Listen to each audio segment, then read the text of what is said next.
BJP party office ये होची press conference BJP रो मुखपात्र एभली एक मतदान ओडिसा रे लोक माने करिथिबारु ओडिसा समस्त भोटर मानक प्रथमे मु धन्यवाद जनाऊची। विशेष करी ए जगार पार्टी को पहुंचे भारतीय जनता पार्टी रो हजार हजार कार्यकर्ता जो माने लागी कि आज पार्टी को ए जगार पहुंचे मु सर्वप्रथमे धन्यवाद जनइबी। विशेष करी मोदी जो गरीब कल्याण कार्यक्रम ताकू जो भली भावरे ओडिसा रे गरीब मानक पाखरे राज्य रे शासक पहुंचे पारु नथिला से गोटे बड़ मुद्दा हेतिला। तेणु ओडिसा रो समस्त भोटर युवा भोटर महिला भोटर आउ विभिन्न योजनार जो माने सुजोग पाइबा कथा पाई नथिले एभली सबू लोक आज भारतीय जनता पार्टी को समर्थन करिथिबारु मु समस्त को अंतरु धन्यवाद जनाऊची, कृतज्ञता जनाऊची। आमर केंद्रीय नेता पाखापाखी 225 जगार आम ओडिसा रे राज्य एवं केंद्र नेतृमंडली मानक नहीं सभा करूँ विभिन्न जगार से व्यापक मात्रा जनसमर्थन देखा मिलता। तेणु जो भली भाव आज समर्थन ओडिसा रे भारतीय जनता पार्टी को जनसाधारण देइचंती तांको आमे कृतज्ञता जनाऊचु, धन्यवाद जनाऊचु। विशेष करी पुणी आउ थरे भारतीय जनता पार्टी रो हजार हजार कार्यकर्ता जो माने दीर्घ दिन धरी निज जीवन को बाजी लगेई विभिन्न प्रतिकूल परिस्थिति सत्वे पार्टी को ए अवस्था रे पहुंचेबार सक्षम हेले सेमान को मध्य मु धन्यवाद जनाऊची।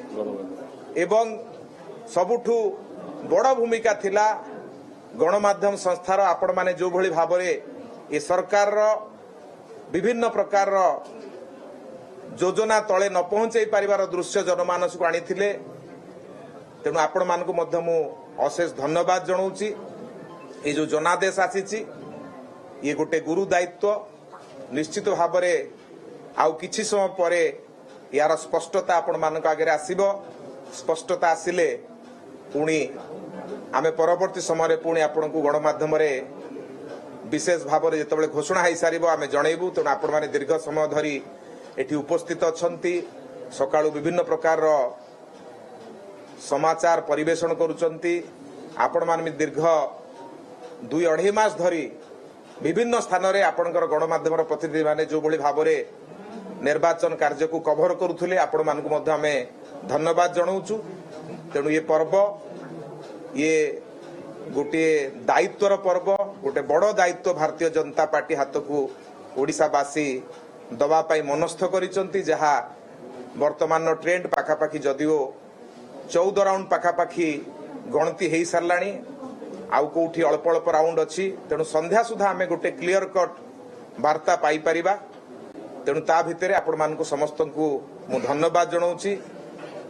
एवं ओडिशार जनसाधारण जो माने भारतीय जनता पार्टी को एठी पहुंचेचंती तांकु मध्य मु अभिनंदन जनाऊची। जो आशा आकांक्षा रखी भारतीय जनता पार्टी को एठी पहुंचेचंती निश्चित भाव में भारतीय जनता पार्टी से आशा और आकांक्षा को ओडिशा रे पूर्ण करिवो ए आशा आमर अछि। पुणी आउ थरे समस्त को धन्यवाद।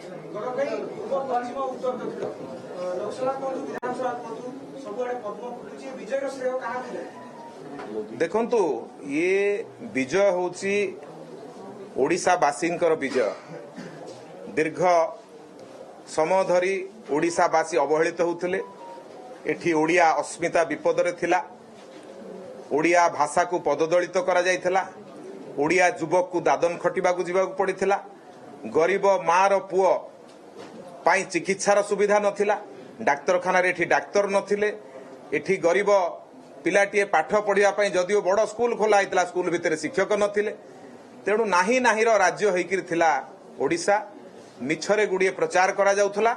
आज ताहा लोकलोचन को आसी पारिछि। लोक माने बुझिचंती एवं ए कथा को प्रत्याख्यान करी भारतीय जनता पार्टी को लोक माने पुणी विश्वास प्रकट करिसंती।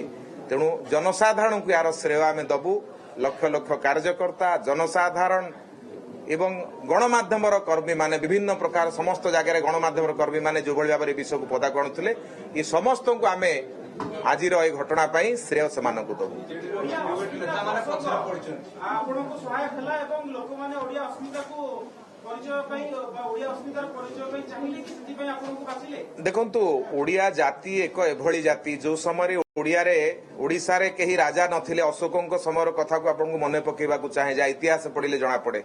ଦୁର୍ଦ୍ଦଶ ଓଡ଼ିଆ ଯେତେବେଳେ କେହି ରାଜା ବି ନାହାନ୍ତି, ସେ ସମୟରେ ମଧ୍ୟ ଏଠି ପରାସ୍ତ କରିକିରି ଆମେ ବିଜୟଶ୍ରୀ ସେ ସମୟରେ ପ୍ରାପ୍ତ ହୋଇଥିଲେ। ଇଏ ହେଉଛି ସେଇ ଓଡ଼ିଆ ଜାତି ଯୋଉ ଓଡ଼ିଆକୁ ଆଜି ପଦଦଳିତ କରାଯାଇଥିଲା, ଓଡ଼ିଆର ଅସ୍ମିତାକୁ ଆଜି ନଷ୍ଟଭ୍ରଷ୍ଟ କରାଯାଇଥିଲା, ଓଡ଼ିଆ ଭାଷାକୁ ଆଜି ଅସମ୍ମାନିତ କରାଯାଇଥିଲା, ବିଶେଷ କରି ଓଡ଼ିଆ ଯୁବକକୁ ଆଜି ଦାଦନ ଖଟିବାକୁ ପଡ଼ିଥିଲା। ତେଣୁ ଏ ସମସ୍ତ କଥା ନିଶ୍ଚିତ ଭାବରେ ଓଡ଼ିଶାବାସୀଙ୍କୁ କଷ୍ଟ ଦେଇଛି, ଦୁଃଖ ଦେଇଛି। ଆଜି ଓଡ଼ିଶାବାସୀ ଏକ ନୂଆ ରାସ୍ତାକୁ ବାଛିଛନ୍ତି। ତେଣୁ ଏ ନୂଆ ରାସ୍ତା ଓଡ଼ିଶାବାସୀଙ୍କୁ ଏକ ନୂତନ ସକାଳ ଦବ, ନୂତନ ଦିନ ଦବ। ଆଗାମୀ ଦିନରେ ଓଡ଼ିଶାର ବିକାଶ ହବ, ଓଡ଼ିଆ ଭାଷା ସାହିତ୍ୟ ସଂସ୍କୃତି ଏବଂ ଓଡ଼ିଆ ଯୁବକ ତାର ବିକାଶ ହବ।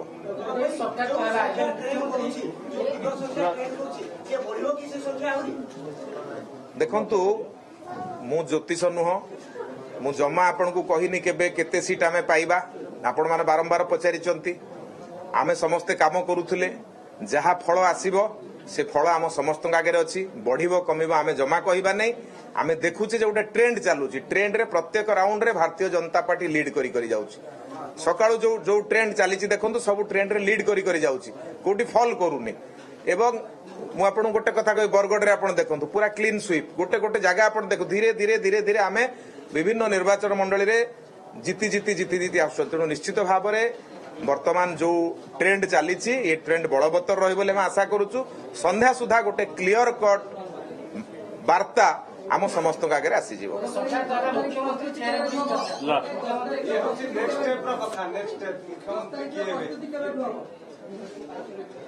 ନିଶ୍ଚିତ ଭାବରେ ଆପଣମାନେ ସମସ୍ତେ ଧୈର୍ଯ୍ୟର ସହିତ ଏତେ ଦିନ ଅପେକ୍ଷା କଲେ, ଏତେ ବର୍ଷ ଅପେକ୍ଷା କଲେ।